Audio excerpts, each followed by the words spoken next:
السلام علیکم۔ آج ہم وقت میں ایک سفر پر نکل رہے ہیں، ایک ایسی کہانی سننے جو بتاتی ہے کہ کیسے ایک بکھری ہوئی زمین ایک ہو کر تاریخ کی سب سے بڑی سلطنتوں میں سے ایک بن گئی۔ جی ہاں، یہ کہانی ہے قدیم ہندوستان کے عروج کی۔ تو سوال یہ اٹھتا ہے کہ بھئی یہ سب ہوا کیسے؟ مطلب سینکڑوں چھوٹی چھوٹی آپس میں لڑتی ریاستوں سے ایک متحدہ سپر پاور تک کا سفر، یہ کیسے ممکن ہوا؟ چلیں آج اسی تبدیلی کے پیچھے کی کہانی کو سمجھتے ہیں۔ تو ہماری کہانی شروع ہوتی ہے جن پدوں سے۔ ذرا تصور کریں، ایک ایسی سرزمین کا جو درجنوں بلکہ سینکڑوں چھوٹی چھوٹی آزاد ریاستوں میں بٹی ہوئی تھی، ہر ایک کا اپنا الگ حکمران، اپنی الگ پہچان۔ اور ذرا اس دور کی وسعت دیکھیں، یہ ریاستیں افغانستان سے لے کر بنگال تک پھیلی ہوئی تھیں۔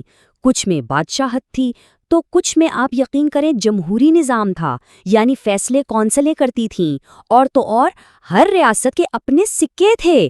ہے نا کمال؟ یہ ایک بکھری ہوئی لیکن بہت ہی رنگا رنگ دنیا تھی۔ لیکن دیکھیے، وقت کے ساتھ ساتھ حالات بدلنے لگے۔ کچھ جنپد دوسروں سے زیادہ طاقتور ہو گئے، انہوں نے اپنے پڑوسیوں کو فتح کرنا شروع کیا، اپنے علاقے بڑھائے، اور یوں وجود میں آئے مہا جنپد، یعنی عظیم ریاستیں۔ کہہ سکتے ہیں کہ یہ ایک ہونے کی طرف پہلا بڑا قدم تھا۔ تو اب سینکڑوں چھوٹی ریاستوں کا کھیل ختم ہو رہا تھا۔ اب میدان میں صرف 16 بڑی طاقتیں بچی تھیں۔ مقابلہ اب پہلے سے کہیں زیادہ سخت ہو گیا تھا۔ سمجھیں کہ شطرنج کی بساط پر مہرے تو کم ہو گئے تھے، لیکن ہر مہرہ پہلے سے زیادہ طاقتور تھا۔ اور پھر ان 16 میں سے بھی صرف 4 سب پر بھاری پڑ گئے۔ مگدھ، کوشل، وتس اور اونتی، یہ تھیں اس دور کی سپر پاورز۔ اور اب بر صغیر کی قسمت کا فیصلہ انہی 4 کے درمیان ہونا تھا۔ کھیل کا آخری اور سب سے دلچسپ مرحلہ شروع ہو چکا تھا۔ چلیں ایک لمحے کے لیے تاریخ کو آج سے جوڑ کر دیکھتے ہیں۔ یہ جو قدیم نام ہے نا، یہ آج بھی ہمارے آس پاس ہی ہیں۔ کاشی آج کا بنارس ہے، وتس الہ آباد کا علاقہ ہے، انتی اجین ہے، اور مگدھ جو ہماری کہانی کا ہیرو ہے وہ آج کا جنوبی بہار ہے۔ مطلب تاریخ ہم سے اتنی بھی دور نہیں ہے نا؟ تو اب کہانی کے اگلے مرحلے میں چلتے ہیں، اور اب ہماری ساری توجہ اس ایک ریاست پر ہوگی جو آخرکار سب پر چھا گئی، یعنی مگدھ۔ دیکھیں، مگدھ کا عروج کسی ایک بادشاہ کا کام نہیں تھا، یہ تو نسلوں کی محنت تھی۔ بمبسار نے شروعات کی، اجات شترو نے سلطنت کو مشرق تک پھیلا دیا، پھر شیشوناگ نے بڑے بڑے دشمنوں کو ہرایا، اور آخر میں نند خاندان میں آ کر اس خواب کو ایک بہت بڑی سلطنت کی شکل دے دی۔ نند خاندان نے تو مگدھ کو ایک ایسی طاقت بنا دیا جسے ہرانا تقریباً ناممکن تھا۔ ان کی فوج بہت بڑی تھی، ان کا نظام بڑا منظم تھا، لیکن اکثر ایسا ہوتا ہے کہ طاقت اپنے ساتھ ظلم بھی لاتی ہے۔ نندوں کی حکومت بھی ظالمانہ ہو گئی، اور اسی ظلم کے اندھیرے سے ایک نئے انقلاب کا سورج طلوع ہونے والا تھا۔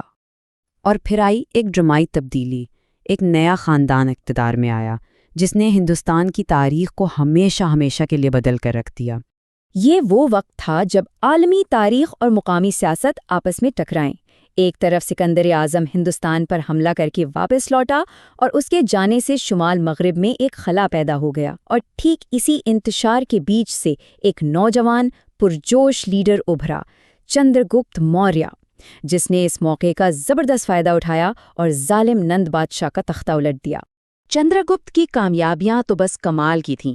اس نے نہ صرف نند حکومت کا خاتمہ کیا بلکہ سکندر کے سب سے بڑے جنرل سیلیوکس نکیٹر کو بھی شکست دی۔ سلطنت کی سرحدیں افغانستان، کابل اور قندھار تک پہنچا دیں، اور خود کو ہندوستان کے پہلے حقیقی شہنشاہ کے طور پر تاریخ میں امر کر دیا۔ اور اب ہم پہنچتے ہیں کہانی کے کلائمیکس پر، یعنی چندر گپت کے پوتے اشوک کے دور حکومت میں۔ ایک ایسا دور جو ایک بہت ہی گہرا اور ان ایکسپیکٹڈ موڑ لینے والا تھا۔ اشوک کی زندگی کا سب سے بڑا ٹرننگ پوائنٹ تھی کلنگا کی جنگ۔ یہ ایک بہت بڑی فوجی فتح تو تھی، لیکن اس کی قیمت بہت بہت بھاری تھی۔ بے شمار ان گنت جانیں اس جنگ کی نظر ہو گئی۔ یہ الفاظ خود اشوک نے پتھروں پر لکھوائے تھے۔ یہ اس کا اپنا اعتراف ہے کہ جنگ کے میدان کی تباہی نے اس کا دل کیسے بدل کر رکھ دیا۔ وہ فتح کا جشن نہیں منا رہا تھا بلکہ اس تباہی پر غم میں ڈوبا ہوا تھا۔ یہاں سے اس کی حکمرانی کا فلسفہ جیسے 180 ڈگری پر گھوم گیا۔ جنگ سے پہلے وہ ایک فاتح تھا، کانکرر تھا۔ جنگ کے بعد وہ ایک محافظ بن گیا۔ اس نے تلوار کو ہمیشہ کے لیے نیام میں ڈال دیا اور اپنی باقی زندگی عدم تشدد اور اپنی عوام کی خدمت کے لیے وقف کر دی۔ اور اشوک نے اپنے نئے خیالات کو صرف باتوں تک نہیں رکھا بلکہ ان پر عمل بھی کیا۔ اس نے کیا کیا؟ اس نے اپنے امن کے پیغام کو پتھروں پر کندھا کروا دیا۔ انسانوں اور جانوروں سب کے لیے ہسپتال بنوائے، بدھ مت کو فروغ دیا اور اپنے نمائندے دور دراز ملکوں میں بھیجے تاکہ یہ پیغام پوری دنیا میں پھیل سکے۔ سوچیں، یہ صرف سیاست نہیں تھی، یہ گہری ہمدردی تھی۔ ایک ایسی سلطنت کا تصور کریں جہاں جانوروں تک کا مفت علاج ہوتا تھا، جہاں سڑکوں کے کنارے مسافروں کے لیے سایہ دار درخت تھے اور آرام کرنے کے لیے سرائیں تھیں۔ یہ قدیم دنیا میں ایک فلاحی ریاست کا ایک ریولوشنری آئیڈیا تھا۔ تو چلیں اب دیکھتے ہیں کہ اس عظیم سلطنت نے آج کے ہندوستان پر کیا اثرات چھوڑے۔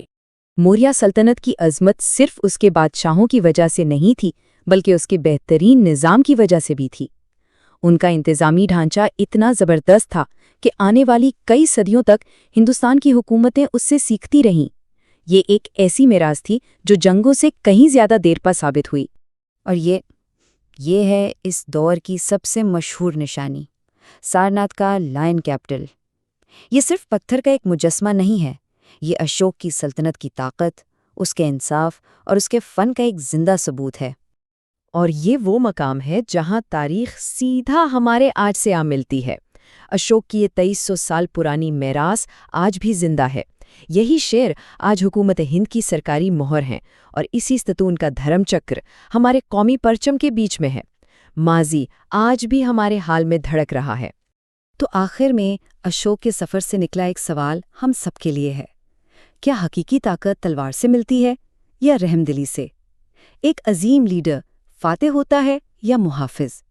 یہ سوال 2300 سال پہلے بھی اہم تھا اور شاید آج بھی اتنا ہی اہم ہے۔